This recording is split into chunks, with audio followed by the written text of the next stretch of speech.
Hello, Blogging Heads Nation. I am Daniel Drezner. I'm a professor of international politics at the Fletcher School of Law and Diplomacy. I also am a non-resident senior fellow at the Brookings Institution, and I write regularly for the Washington Post. And this is not a normal sort of Dresbert Blogging Heads, in which my counterpart is usually Heather Hurlburt from the New America Foundation. Instead, I introduce you to the other Daniel participating. Hi, Dan. Thank you for that introduction. My name is Daniel Bessner. I'm the Pyle Associate Professor of American Foreign Policy in the Jackson School of International Studies at the University of Washington in Seattle.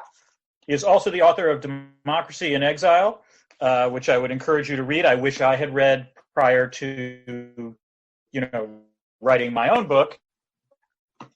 Oh, that was so smooth doing this. Yes, the ideas industry, which we are here to talk about, among other things, because Daniel just had a review essay published in Perspectives on Politics.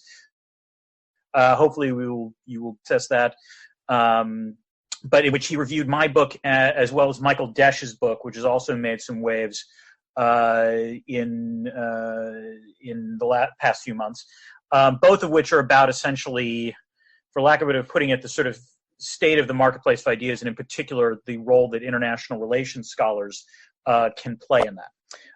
So, Daniel, do you want to sort of take away with, in terms of, let me start. I'll basically say what the argument was in my book for those people who are not familiar with it. Essentially, what I argued is that there are two kinds of intellectuals that have sort of traditionally contributed to the marketplace of ideas, what we would call public intellectuals and thought leaders. And to use Isaiah Berlin's analogy, public intellectuals are basically foxes who know a little bit about a lot of things. They are critics. They can tell you everything that is wrong with everyone else's idea. And thought leaders are hedgehogs. They are evangelists. They have one usually singular idea, and they think that idea can explain everything and will proselytize that idea to anyone and everything. And essentially, my book argues that there are three sort of structural changes going on in the public sphere as we understand it, namely the erosion of trust in authority and expertise, the rise of political polarization, particularly in the United States, and the rise of economic inequality, which creates this sort of class of plutocrats that are, on the one hand, genuinely interested in ideas, but on the other hand, fund ideas that are often favorable to what their sort of worldviews. All three of these trends essentially stack the deck in favor of thought leaders at the expense of public intellectuals. So this produces two effects. It, on the one hand, does lower the barriers to entry from the marketplace of ideas, because it means that sort of traditional gatekeepers have fallen by the wayside. So anyone can potentially contribute. Unfortunately, it also lowers the barriers to exit, or rather raises the barriers to exit, in the sense that once an idea is out there, it doesn't matter how many times it's necessarily critiqued, because the critiquers are less powerful, and therefore stupid ideas don't die. So it's been a while since I've given that spiel, because the original, the hardcover came out 2 years ago, but the paperback did come out earlier this year. So Daniel, you reviewed this one as well as Mike Desch's book, which I apologize, the Cult of the Irrelevant. That's it. I couldn't remember the title to save my life. And Mike's book is, I would say, a more historical book, actually, in the sense of it is a more narrowly focused look at the role that international relations scholars, particularly security studies scholars, have played in contributing to the formulation of American foreign policy from essentially World War II to the present day. Desch rails against what he calls scientism, which is the tendency of academic international relations to try to adopt a more scientific path through the use of formal models and quantitative techniques. Right. And what I did in this review, and what I believe I was asked to write the review by the journal Perspectives on Politics and put them in dialogue, is to basically discuss the state of IR thinking, and particularly political science, in 2019, broadly speaking. And so first I want to say I thought both books were really good, and they were actually quite complementary. In the sense, your book focuses on the public sphere, and we could talk a little bit more about what you mean by the public sphere and what is the normative ideal of the public sphere, and whether the idea, the very model of a marketplace of ideas actually makes sense. I think that model itself is, you don't call your book the ideas industry in the public sphere, right? You talk about the modern marketplace of ideas, and with the idea being that a free market is something that will, if it was to function properly, a properly functioning free marketplace of ideas is sort of a normative ideal to which we could aspire. That was sort of the sense that I got from your book. And it pairs well with Desch's book, which essentially argues that political scientists, and particularly IR scholars, even more particularly scholars of security studies, people who study security, should reject quantitative and formal methods and models and should re-embrace basically the origins of the discipline. IR emerges from, I'd say, two strands. On one hand, law, people like Quincy Wright and things like that. And on the other hand, political theory, people like Hans Morgenthau, John Hertz, and Arnold Wolfers should embrace its origins, particularly at the end of participating in government decision-making. And I think that is Desch's real upshot, is that two things. One, quantitative and formal methods and models don't actually lead to good decision-making. And two, that you need to have political scientists in government or talking to government officials. He's actually agnostic on whether you want them in government, but so talking to government officials, and they'll, in some sense, make foreign policy better. So I thought both books were good. I said that very clearly in the review, I hope. But my two big criticisms, and we could talk about that, my first big criticism of Desch's book is that he says security studies scholars should be engaged in foreign policy making. My question, the title of the piece was, what are intellectuals good for, right? So engaged in foreign policy making for what? So my normative position is that U.S. foreign policy has actually been pretty bad.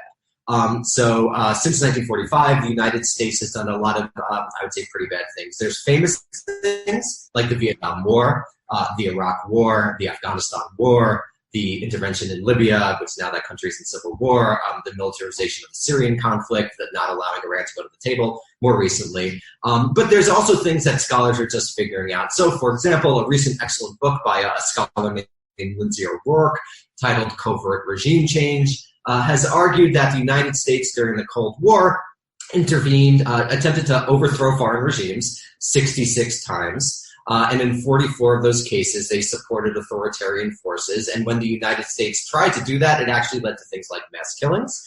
So there's sort of that United States trying to shape world politics to its will. And then also another recent book that I found very compelling by Paul Chamberlain called The Cold War's Killing Fields argues that if you actually look at the Cold War, the height of the so-called liberal international order, this conflict that the United States engaged in resulted in roughly 20 million deaths, an average of 1,200 deaths a day for 45 years. And that in the debate over what the future of U.S. foreign policy should be, that we should focus less on what the liberal international order was good and more on what the liberal international order did that was bad. And just to basically say what I think was good, what the liberal international did was that it ended major wars in Western Europe, and it prevented, to some degree, it prevented a nuclear war. Those are unalloyed goods. But the question is whether those goods were made possible by the significant amount of bad that was done.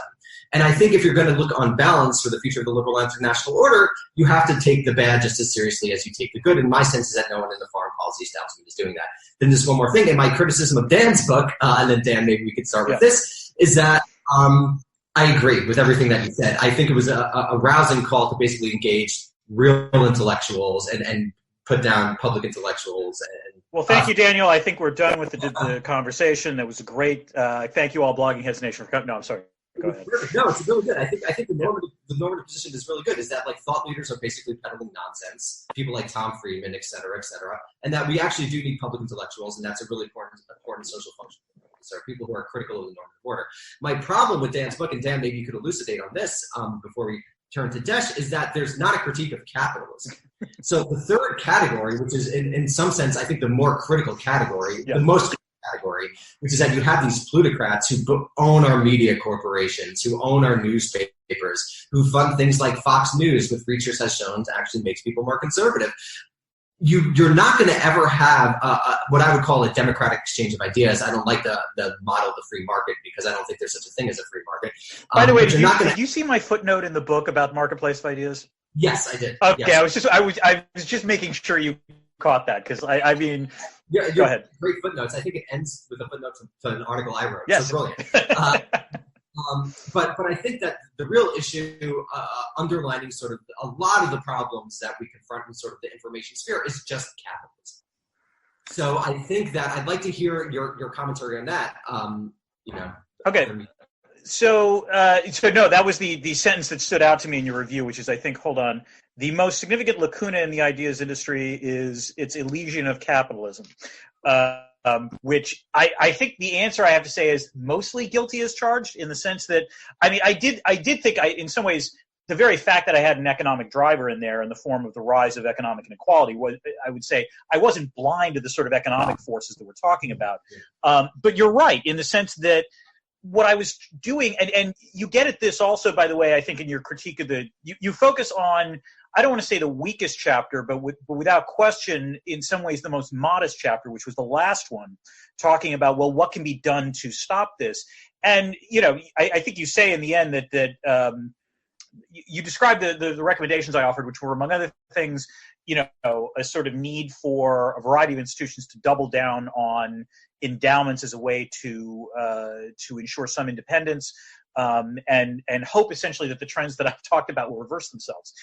Because if it makes you feel any better, I felt the same way in terms of writing the book, because when I started doing it, I wanted to write about, well, what were the changes in the marketplace of ideas that I was experiencing as a contributor, as a participant, as someone who writes for the Washington Post, someone who occasionally goes on television, someone who tries to write and engage in a wider audience. And the other thing is that, and let me just spend a special note to academics out there, which is, this was one of those rare books where I started writing and I finished this 6 months earlier than I anticipated, because once I started writing, I realized, I've been thinking about this subconsciously for quite some time, and I clearly need to spit this out. That never happens in my experience as in writing. So when it does happen, treasure it, because it won't rear its head again. But essentially, when I got to the end, I realized that, yes, the way to, in some ways, the offer of it, there is no structural solution except perhaps for, changing the capitalist system. Now, unlike you, I'm a little big of, more of a fan of the capitalist system. And in some ways, that line in your review kind of reminded me, are you a Star Trek Next Generation fan by any chance? Of course. What it reminded me of was when Q turns human and there's some problem they have to solve, and Q's response is, all you have to do is change the fundamental constant of gravity in the universe. And so, yes, in the sense of, if you change the fundamental sort of laws of capitalism, or fundamental rules of capitalism, you could change the marketplace of ideas. But in some ways, for what I was writing, I didn't want to. It wasn't just that I didn't want to. It seemed like that is a much deeper issue, and sort of rooted in a whole variety, that has a whole variety of other externalities. And what I was trying to focus on was the marketplace of ideas, or the public sphere, or however you want to phrase it. And so, yeah, in that sense, I'm not. I don't think I would push back on that critique. It falls. I think it basically falls into, I didn't write the book you wanted me to write, which is entirely fair. But go ahead. I mean, your third issue is all about plutocracy. Yes. Right. So it's that was. I don't like reviews that say, "Why didn't you write the book?" I didn't. I was trying at least not to write that review. But your major factor was plutocracy, and then this is the question that you're going to that one has to ask, right? Is capitalism really the ineffable, unchangeable structure that people have assumed for the last 30 years after the end of the Cold War, right? I mean, it's down to historians, you a little bit. I'm a historian. That's the world you grew up in, right? You really matured intellectually in the age, I would guess, in the 90s and 2000s, the end of history, right? So in your intellectual world, there was no alternative literate in the Margaret Thatcher sense, right? But what I think that you're seeing right now in the United States, and which is why I wanted to see that addressed, is that I think there are generations of people who are arguing actually that not only is capitalism not what it was promised to be, but we need an alternative. So I also came of age in that. But I was young, right. I was born. No, and actually, it's funny. My column in today's Washington Post is actually on this question about whether there are cohort effects in terms of views of foreign policy. And I mean, if you want to extend it to economics, which is, you're right, I'm probably about 10 or 15 years older than you, I would guess. Yeah. And as a result, I do think that had a pronounced effect in terms of how I thought about these things, Yeah. because I came of age in a period where, oh, hey, all the trends are moving in this one direction, which seems largely favorable to the United States. It's largely favorable to capitalism. And you're right, it's obviously curdled a fair amount. The one thing I would say also, though, and this might be where I would push back, I don't know if the rise in economic inequality is the fundamental driver of the three that I'm talking about. Because let me put it this way, if the Trump years have taught me anything, it's that don't count out polarization as an independent factor in terms of what's driving the sort of shifts in the marketplace of ideas. Because there are many ways in which, in theory, a sort of class-based, economic reform program, there's a way in which economic populism should be a tremendous sell in the current state of the economy, and yet it's not. Or it is. It's not quite having the same. I mean, we can debate this, but I don't know if it's quite having the same sort of class-based effects that we would expect it to see.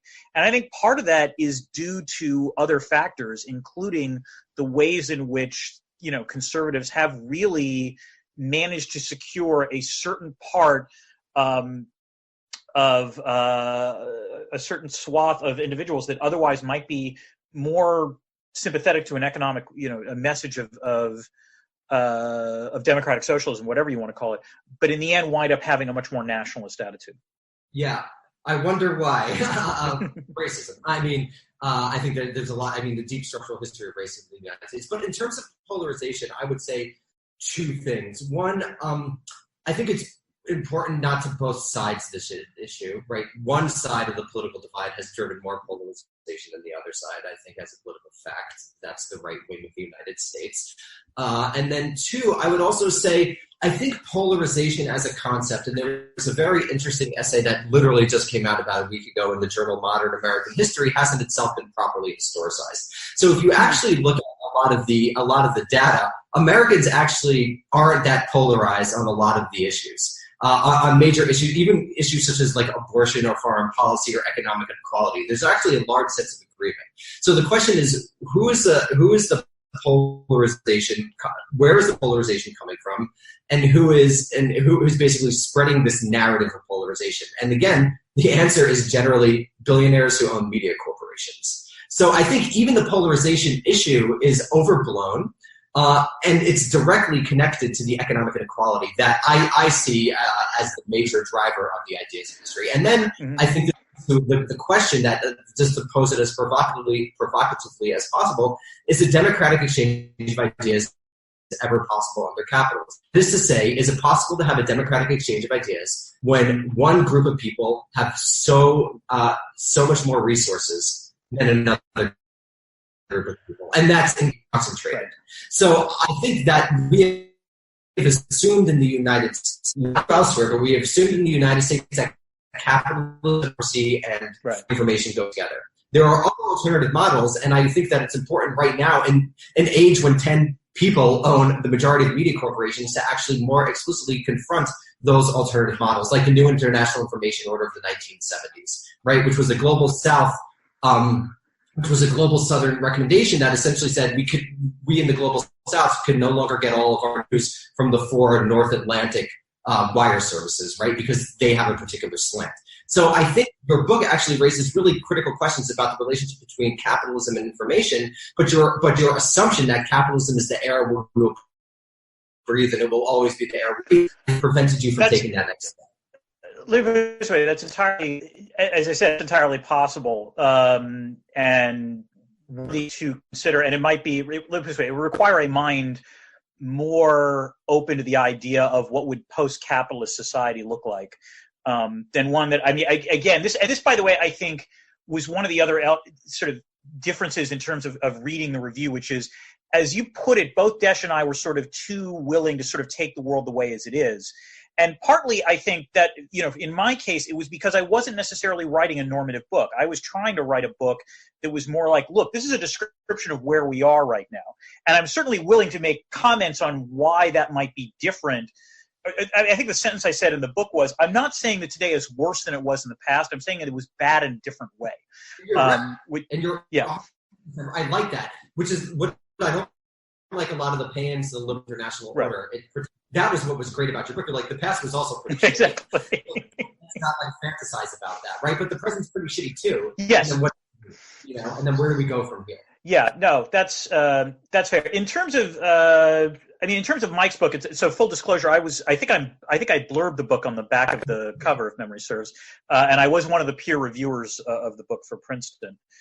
And I think one of the things where I agree with you in my critique of Mike's book is that, as you say, what Desch was trying to do, sort of his background assumption was that his sort of implicit assumption that I don't know if he ever explicitly stated is that the only way that social scientists can have influence is to directly engage the state as a mandarin or as an advisor. And as I said, I think in my book, and as you said in your review, there are others including the role of critic. And so as a result, it's an exceptionally well-researched book, I thought, in terms of the history. In terms of the discussion of science and scientism, how would I put this? I think that Desch's book completely nails the problems with political science circa 1999, which is to say that a lot of the trends that he's talking about peaked then, in terms of the use of rational choice model and formal modeling. The discipline has moved on to some extent. Now, by the way, it doesn't mean that the discipline is not using those methods anymore. Instead, what you're seeing is a lot of randomized control trials and experimental methods and so on and so forth. One of the interesting effects of that, I'm surprised that you talk about, is that when you use experimental methods like that, it almost forces you to drill down and focus on very tightly and narrowly focused research questions, which is neither bad nor good, but the systemic effect of it is that the kind of critics that you're talking about and that I'm talking about are harder to produce in that kind of world.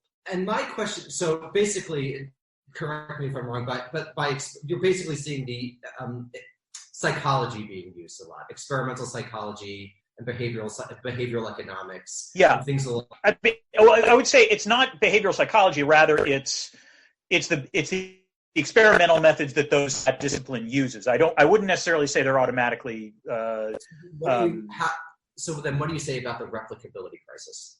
It's like, it's a thing. Yes, absolutely. And so it's not just a thing. Yeah, it's an ontologically destroying thing. Seriously. This is one of the main. I'm a historian of social science. Yeah. Like that is what I write about. You saw from my book. In 20 years, people are going to look on this and be like, Jesus. It's a field undermining thing.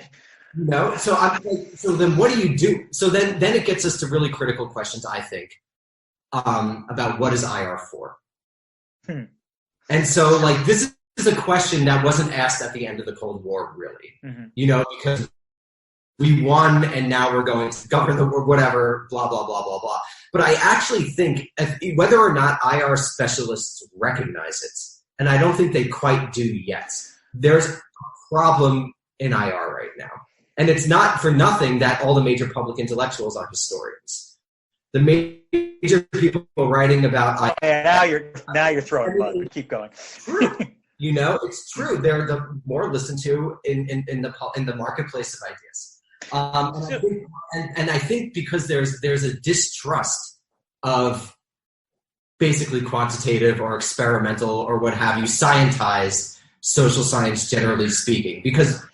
And I think this gets to what you in your WSQ piece about economic sanctions. It was interesting that you ended with the conclusions are banal. Don't do what Trump did.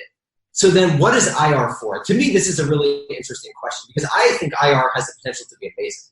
I think it asks questions in different ways than historians do and can answer it in really interesting ways, but they're actually not doing it now for a variety of reasons that are basically endemic to the university, where one wants to increase one's prestige relative to essentially STEM and economics. And so IR is trying to ape that. Not everyone in IR is trying to ape more quote-unquote scientific social sciences, which is ridiculous on its face for two reasons. One, obviously there's ontological problems with that given social relations are not necessarily quantified. And also, too, economics has basically a piss-poor record of actually doing anything good.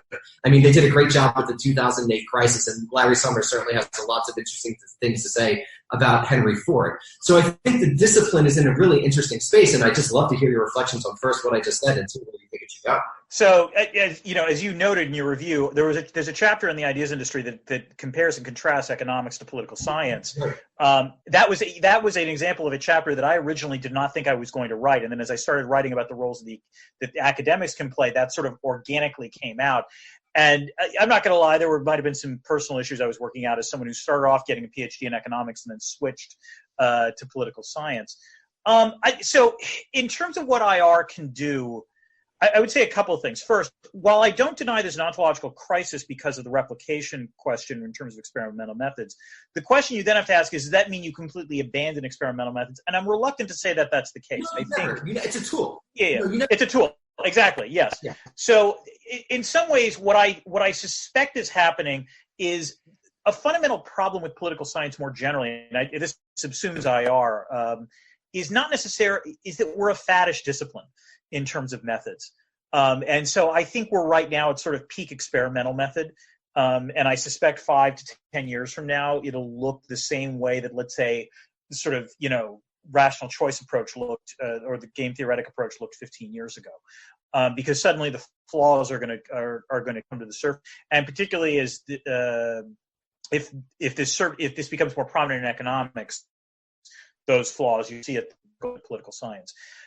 In terms of, that's one thing. On the other thing, in terms of whether or not the fear of IR scholarship, one of the things that I'm legitimately concerned about, and it's sort of the thing that's driving my sort of deeper research project right now, is this question about the end of IR theory as we know it, which is it's surfaced enough over the last 5 to 10 years that it literally has its own literature as to whether or not there's this end of the use of paradigms, whether or not this sort of era of grand theorizing is over, and if is it being replaced by depending upon what.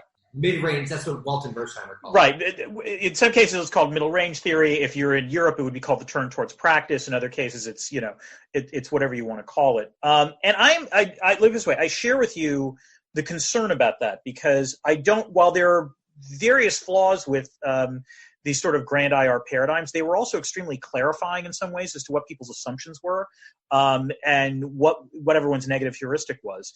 And so I don't necessarily want that to go away. And I don't know. There's part of me that worries that that as a mode of scholarship is disappearing. Except weirdly, one of the things is that if you see how grad school syllabi are structured, and if you see how citation patterns work, it hasn't gone away. It's just no one talks about it in the same way as they used to. And so this is part of a larger project that I want to work on in terms of the role that power plays in international relations theory. But that's way like in the weeds, and something that, like you, hopefully is probably going to come out of 2022 at the earliest by far. So then, but then I also have a question. So let's even get to the practical purpose of IR. Right. You have correlates of war, and you say in 48% of Civil War cases this happens. Why?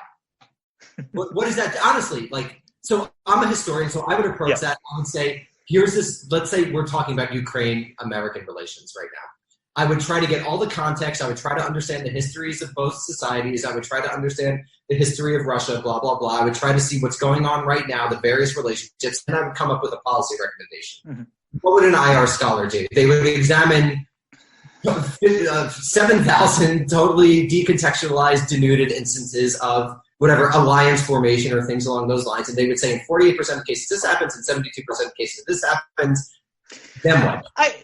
So the way I would tell me, so here's the way I would put it. I mean, first of all, you do get at a point, and I think Steve Walters said this, that in an essay he wrote in the Annual Journal of Political Science back in 2005, that one of the problems with generalists when they brief policymakers is that you tell policymakers what the general tendencies are, but probably the reason you're brought in the first place is because they're trying to find out what the exception is to the general rule that you're looking for. Right. And so so that's always that's one challenge. And then the other challenge, and in some ways this is more dangerous, and this ties into the sort of Desch critique, is I think it was Rory Stewart who once said this, when he was trying to advise CENTCOM on Afghanistan, where he said trying to be an outside advisor to someone, to the military is like having the military tell you, listen, we're going to drive this Jeep off the cliff, and if we do that, is the driver going to be more likely to survive if he has his seatbelt on or not? And Stuart would say, I really don't recommend that we drive the Jeep off the cliff. And then they say, oh, no, that's happening. That's locked in. We have no choice on that. The question is just, do you keep the seatbelt on or not? And you say, well, in that case, I'd recommend you keep the seatbelt on. And then they put out an announcement saying, expert tells them the best thing to do is to drive the Jeep off the cliff with the seatbelt post hoc rationalization. You're essentially saying there's post hoc rationalizations for already determined policies. Right. Or in some cases, the question, one of the tricky things is that, at what level are you, it gets to Desh's thing, where at what level are you brought in to advise someone? Is it before a decision is made? Is it after there's so many decisions that in some ways we're in a path-dependent, situation where, no, the best thing to do, you can't do because that had to have been done 3 years ago. And so in some ways it's a legitimate challenge, I think, and also for international relations scholars, because in some ways one of the issues in terms of dealing with these kinds of I guess the answer I would give you is that if you're a political scientist and you know essentially what the extant literature says, what you can tell advisors is what the tendencies are. But you're right. You also have to acknowledge what the signal-to-noise ratio is in the particular case you're talking about. You want, if I was brought in on sanctions, for example, which I have been brought in, so that's kind of cool, but that's all a separate story. But I would be able to tell them what central tendencies are. But if it was, let's say, a sanctions case on Iran, I would not be comfortable being the only outside advisor brought in. I would pray to God that there was an Iran expert in there who could also say, well, these are the particularistic, circumstances of this country that make this particular, that highlight issues that I, as a generalist, wouldn't necessarily be able to. What is the use of, okay, two questions. Yeah. What is the use of general analysis in terms of policy choices? And two, is it predictive or no? Is IR predictive? Is theory predictive? Okay, so the analogy I will use is to baseball, which is, in some ways, I think, good IR theory or good IR literatures. It's not IR theory. It's what does the extant literature on topic X tell you? I think in an ideal way, what it tells you is in some ways it's like a scouting report on a pitcher or a scouting report on a hitter, which is that it can tell you that if you're in a 3-0 count, you're in a better chance of doing this particular, than if you swing, you've got a better chance of getting a hit than if you're in an 0-2 count. But that said, it's probabilistic. So there are times where, in fact, there can be luck, there can be other individual idiosyncratic conditions where the 3-0 hitter is not going to get the hit, and on the other hand, the 0-2 hitter does. So I think go ahead. But baseball is a game with set rules, mm-hmm. and IR is not. So then, what do you do? Like then it seems like you're essentially trying to get judgment and wisdom. Mm-hmm. Which I'm not sure if a discipline oriented mostly towards getting generalized tendencies is particularly useful for policy choices.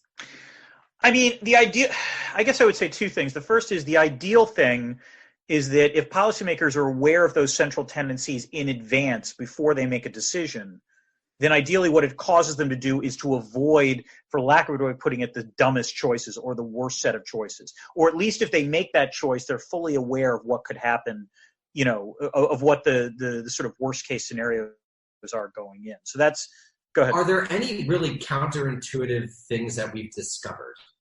Because, I mean, a lot of it could be common sense, right? Like, so take your WSQ, don't do stupid sanctions with no purpose willy-nilly. So this is, I mean, I think it would be most useful if there, and I don't think I'm familiar enough with like the deep weeds literature, but what are some like counterintuitive things we've discovered through IR theory? I mean, the problem is that they're contested. So like the idea that, for example, more nuclear armed states, if they had a second strike capability, leads to a more stable world. Except, of course, the problem is that then you immediately have the counter argument of Scott Sagan and others that say that's not the way. I mean, Curtis LeMay said that in 1945. Right. I mean, so like that's not that counterintuitive. Well, it's one. Hold on. It's one thing to say it. It's another thing if you actually have a logic that you can then sell someone to. Or another example would be the idea that, let's say, a more specific idea would be the idea that ABM systems are actually destabilizing. Than if states don't have those. In terms of security dilemma type stuff. Right. Exactly. Right. I mean, but the security dilemma is an idea going back a long time. I'm not disputing that. I mean, if you're talking about more recent stuff, oh God. My point is not. I don't mean to put you on the spot, but my sense is these are like very significant questions to me about the way IR is actually approached, right? Because you have a ton of super smart people devoting their time to doing like statistical analyses, and I see a lot of like kind of common sense answers. I would say that again, they're not as many doing statistical analysis now as you would think. They're far more than doing experimental methods. Or methods that will be unable to be replicated. Right. There's other work out there which like I'm thinking like Susan Hyde's work on election monitoring, or in other words, the best way for election monitors to ensure valid democracies. And there are others for which my febrile brain probably cannot come up with at the moment.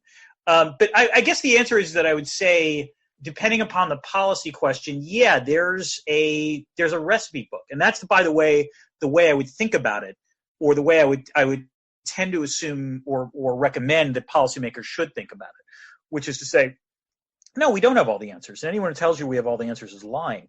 We do have better answers, however, I would suggest, than those who are relying only inductively on their own policymaking experience. Yeah, no, I agree with that. I mean, it seems like what you would want to make a policy choices, and I think this is Dessner's argument. I think he's right.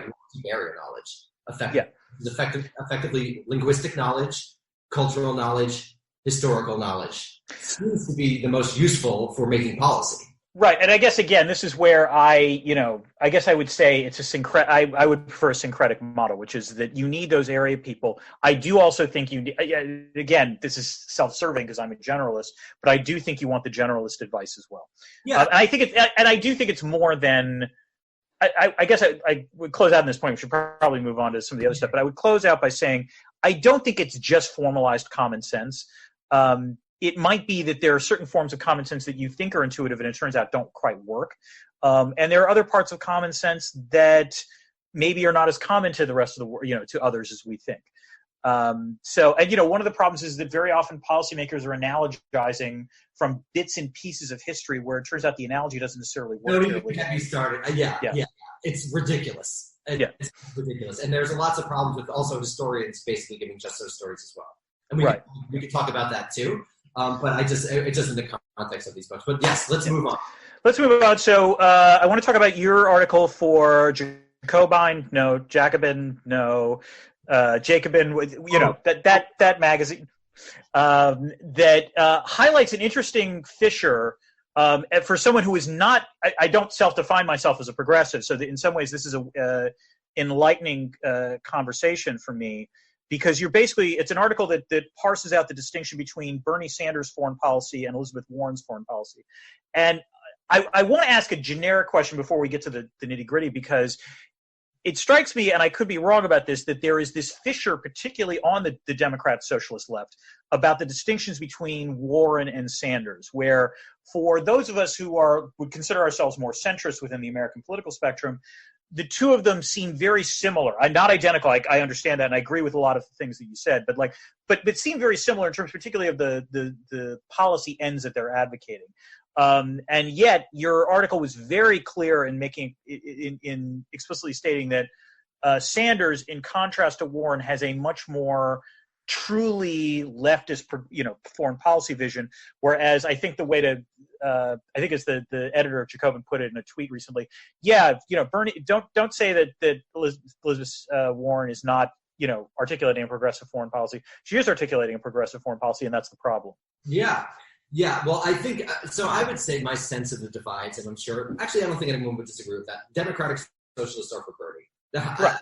I don't know any Democratic socialists is for Warren. So I would say Warren represents what might be termed left liberalism, sort of like the left wing of liberalism in the United States, not like big L liberalism, but Democratic Party liberalism. capitalism. Right. And the basic distinction that I see between them is that Bernie essentially centers all of to put it dramatically, all of humanity as sort of like the object of his foreign policy, right. And Warren centers Americans. Mm-hmm. I think that's very clear, and I think she actually. So Warren calls her. I think I said in the piece, the title of her foreign policy is a foreign policy for all, but it's really a foreign policy for all Americans. Whereas Bernie says things like, "I'm not going to center just American workers, but I'm also going to think of like Malaysian workers and Vietnamese workers and consider them to be part of like a transnational working class that should be united." And in this sense, Bernie is returning to essentially a pre-World War I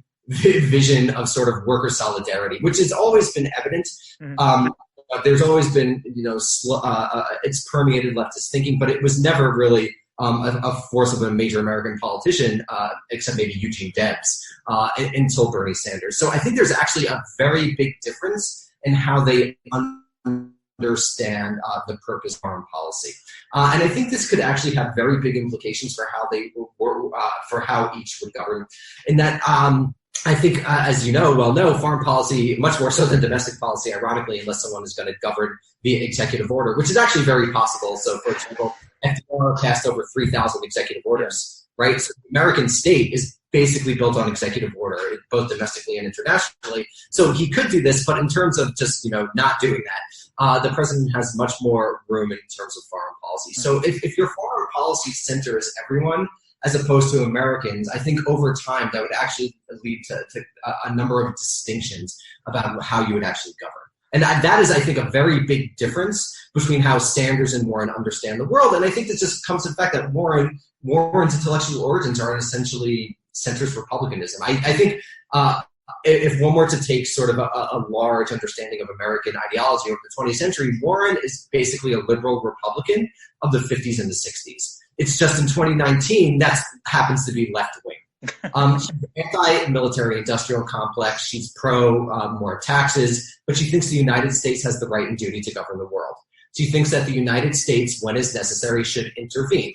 She thinks that things like economic, or at least she said before, that economic sanctions should be removed, should be used, for example, to remove political leaders in Venezuela. Mm-hmm. Bernie doesn't think that. And I think that's actually quite a big difference in how both understand the United States as world. So this is interesting in a couple of ways. First of all, have you read this article that Dan Nexon and Abraham Newman wrote in Foreign Policy? Because one of the oddities of this, and I've been having a sort of back and forth with Newman and with Todd Tucker, I think at the Roosevelt Institute, and a few others, as to essentially what Elizabeth Warren's trade vision looks like. And you might disagree with me for a variety of other reasons, but basically my point is that there are ways in which, if this plays out, Warren winds up being almost as much, if not more, of a protectionist than Trump is, just for different motivations rather than not. And what I'm curious about is, I've read a few of the Bernie Sanders speeches, and it's one of the things you're suggesting, at least in your Jacobin article and what you just said, is that paradoxically Bernie would be more open to freer trade, perhaps, although obviously protecting worker rights and so on and so forth, but would not necessarily use U.S. market power to try to browbeat other countries into changing, or essentially restrict it. That weirdly, it's almost like, and again, correct me if I'm wrong, it's almost like Bernie would adopt a sort of straight Marxist theory of, the way you're going to have to deal with this is to go through the capitalist mode before we get to socialism. Well, yeah, I think there's a sense of that, of course. I don't think Bernie Sanders thinks the revolution is happening tomorrow. I don't think any serious leftist thinks the revolution is happening tomorrow. Right. So the question is how to use the mechanisms of the currently actually existing capitalist system in order to a more just world. And it's interesting because free trade, again, in the case of means a particular thing, which is market fundamentalism, but there's long histories of sort of open exchange is another way to think about that. Very significant left-wing pedigrees. So I think Bernie would be more along that line. But then the question of what existing history, raw material producing countries have been systematically oppressed by essentially the global north for the past 500 years. And I think what Bernie is suggesting is that you would want to create a world system where that isn't necessarily the case. Now, how he would do that through the mechanism of trade policy, it's honestly not my field of expertise, but I do know there are very smart people thinking about this. People like David Adler, for example, people like Ben Judah, people like Marshall Steinbaum are actually thinking about what would a progressive trade policy be? What would essentially a democratic trade policy be in a capitalist world? And I think that to me seems to be the basic position of democratic socialists who are very actively considering what it would mean to actually govern, because you're not going to destroy these institutions overnight, like the IMF, the WTO, for example, the CIA or the NSC. Maybe you could actually abolish the CIA and the NSC much more quickly than you could the WTO or the IMF or the World Bank or whatever it may be, but you're going to have to use these institutions for progressive purposes. And I think there are people who are thinking that through right now. And then one more thing, open border. So there's a big debate on the left. I wouldn't say it's a big debate on the left, but like whether open borders are a good thing or a bad thing. So one side says that it's a bad thing because you're actually immiserating the American working class, and another side says, who cares about the American working class, but let's not center the American working class, but let's center the global working class. And so that's a debate that's happening right now. So, I mean, in some ways, this ties into something that you said in your essay, and that as someone who defines themselves as a never Trumper, I guess, for the lack of a better way of putting it, where I've been very clear in saying, I don't care who the Democratic nominee is, I will vote for that person regardless, compared to Donald Trump. But as you say, the thing about Warren is that she does have more of a, for lack of a better way of putting it, state-centered approach or nationalist-centered approach to this. Taking that as given, I guess my question is, while Bernie's appeal to the left is clear to me, it is also clear to me that I'm not sure that sort of approach will appeal to the overwhelming majority of the of American voters. And so I guess I have. Go ahead. No. You're just meaning Bernie's internationalist approach? Yeah. In other words, the notion of, look, we don't need to think of ourselves as the United States. We should think of ourselves as, citizens of the world, and therefore we're going. I'm going to promote working class solidarity across the world. And without making a normative judgment on these things, I'm just trying to figure out. In other words, this is where me as an international relations scholar thinks, you know what, nationalism is a touch more powerful than perhaps that message is. And so I guess my questions are twofold. First, doesn't it make sense if you're Warren that this is actually not just her intellectual roots make sense for this, but also as a political platform to try to win an election in 2020? There is a logic to articulating things in that way.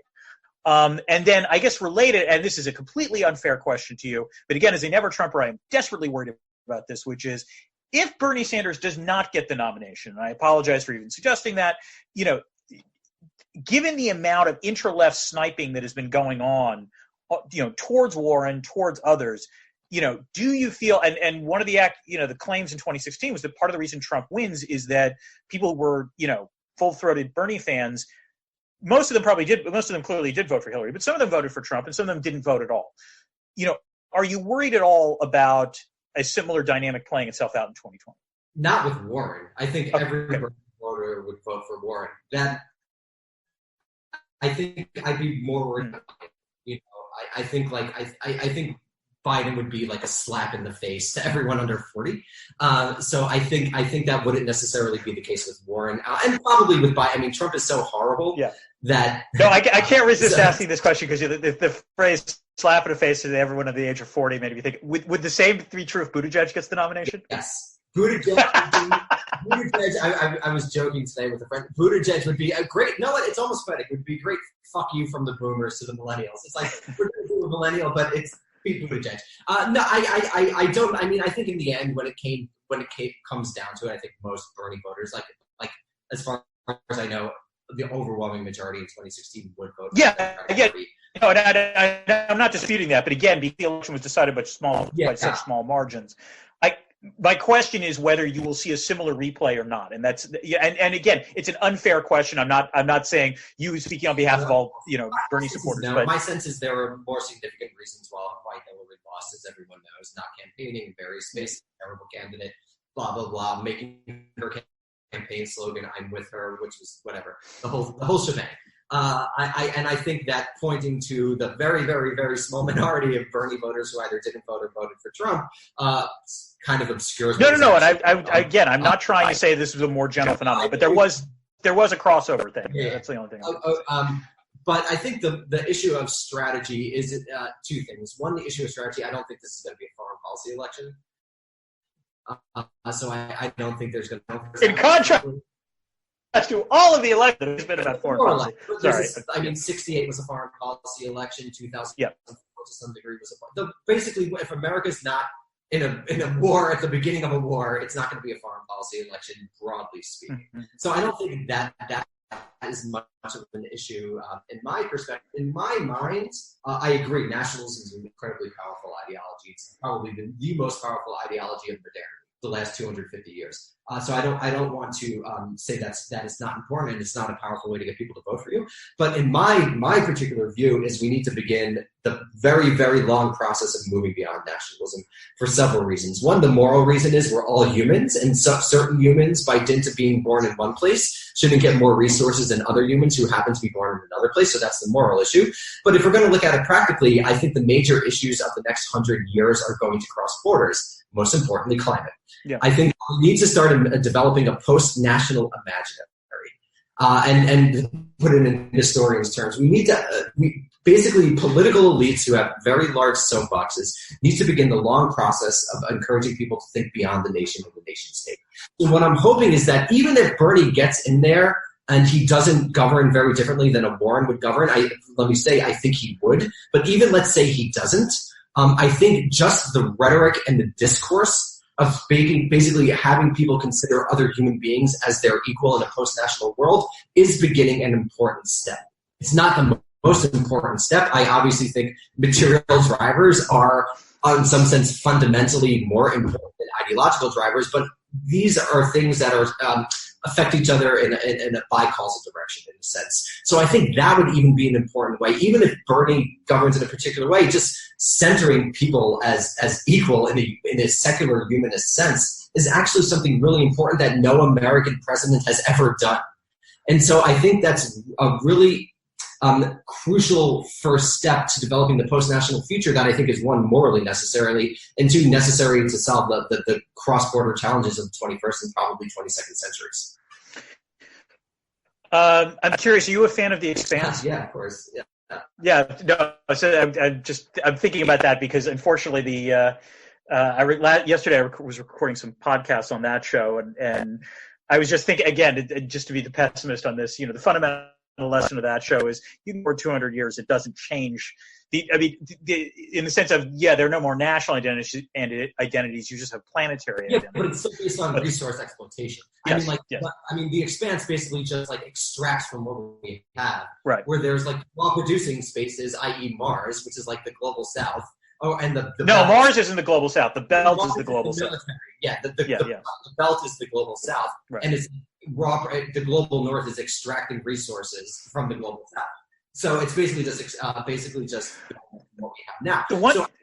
Just to interrupt. But one thing I will put not back, but agree with you is my genuine concern going forward is going to be whether or not you start seeing a marriage of sort of climate change acceptance on the right, particularly in the United States, but then right-wing solutions to that.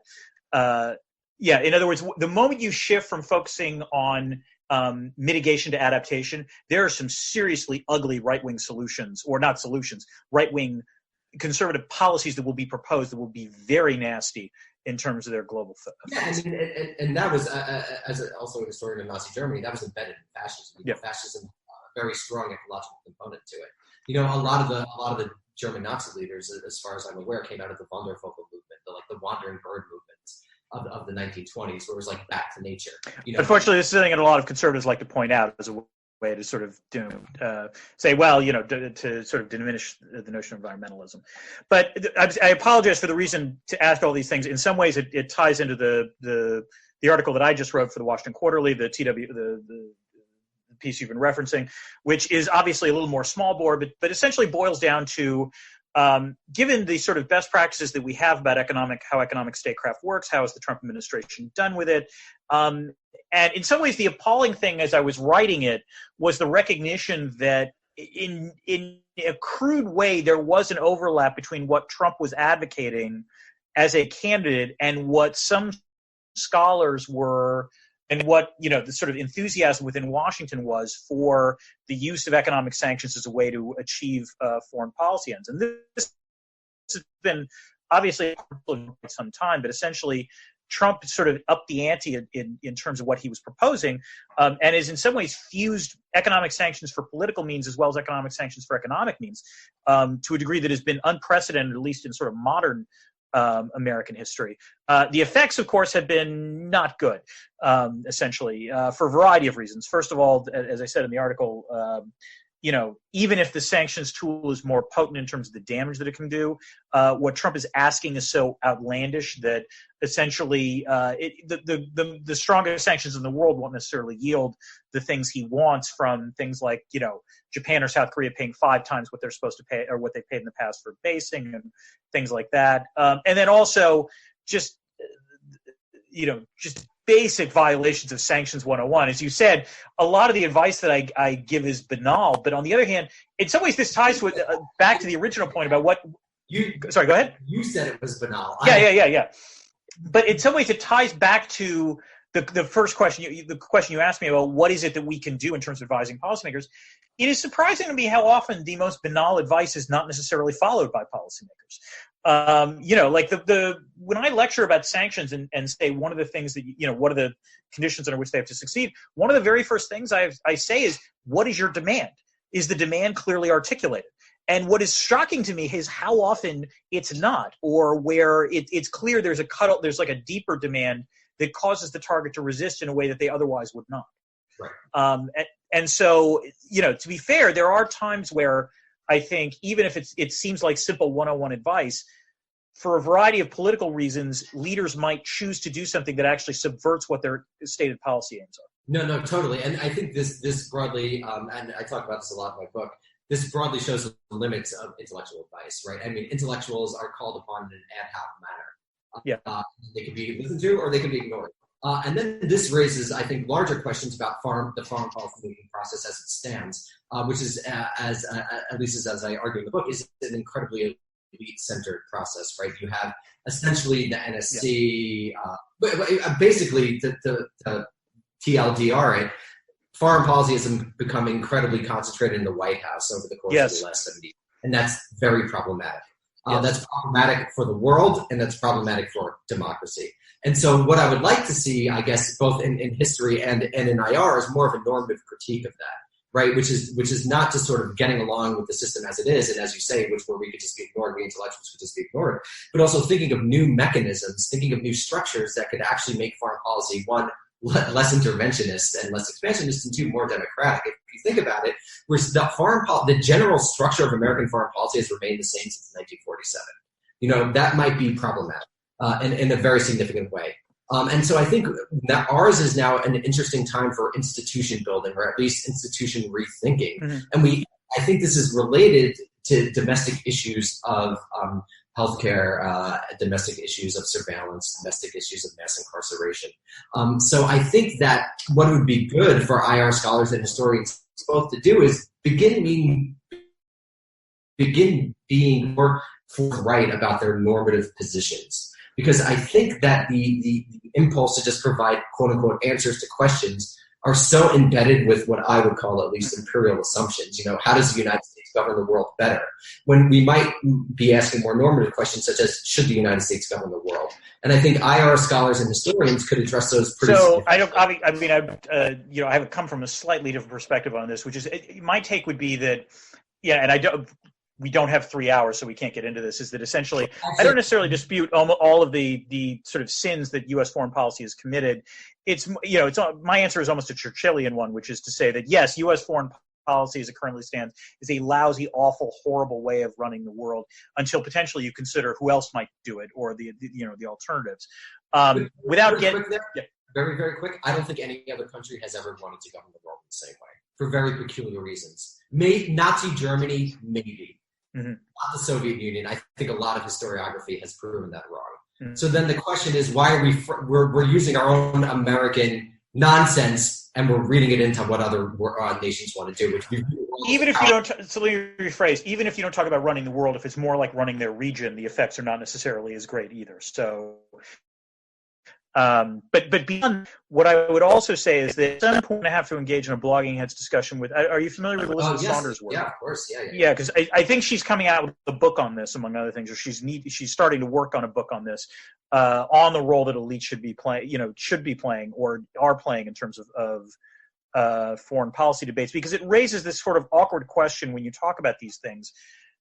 Essentially, it goes back to this question of, on the one hand, you do want foreign policy to be democratic in the sense of to roughly reflect what the people want, or what the broad mass of, let's say, the democratic public wants. On the other hand, whether or not they actually do have coherent views on this stuff, or whether they have informed views on this stuff, is such that let me put it this way: I'm enough of an elitist to believe that it's not immediately obvious to me, on a variety of specific questions, if you poll the American people, that they actually necessarily know enough to offer a coherent set of foreign policy views. And in some ways, this gets to the very debate that you have whenever these sorts of polling exercises are engaged in, where, for example, the Chicago Council on Global Affairs produces survey results with one, whereas we just had something, I think the Eurasia Group Foundation just came out with results, suggesting, no, Americans are less interventionist, whereas the Chicago Council says, no, they want the United States to play a more active role in the world. And part of this, to be fair, is the nature of polling, which is that you can frame questions in a variety of ways.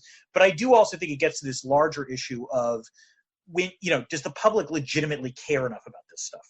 Do you mind if I get the final word and then I have to go teach? Yeah, no, you absolutely, sorry about this. Go ahead. No, two things. One, it's a little bit of a chicken or an egg question. Maybe the public would have more informed views if they haven't been spent the last 70 plus years being totally disenfranchised from any real foreign policy decision making. So I think like taking a synchronic view is less important than taking a diachronic view and trying to understand historically why the public might have as many informed views on foreign policy. And then two, I think that this is one of the goals of intellectuals, which is to be Deweyans. I talk about Lippmann and Dewey, the debate over Lippmann and Dewey in the chapter of my book, and that's our failure. We should educate the public and engage them more, as opposed to just presenting them with this is what's going to happen, to engage them more in the democratic debate. And I think that would be more in line with stated American values, and I think would probably make for better foreign policy. Because one thing that I want to underline is that the experts have gotten it wrong. They've gotten it wrong repeatedly, and it has resulted in the deaths of tens of millions of people. And that has to be taken seriously. But Dan, I have to go teach. Go teach create new experts. And with that, thank you everyone for watching. And Daniel, Thanks, always Dan. a pleasure. Talk to you soon. Bye. Take care. Bye.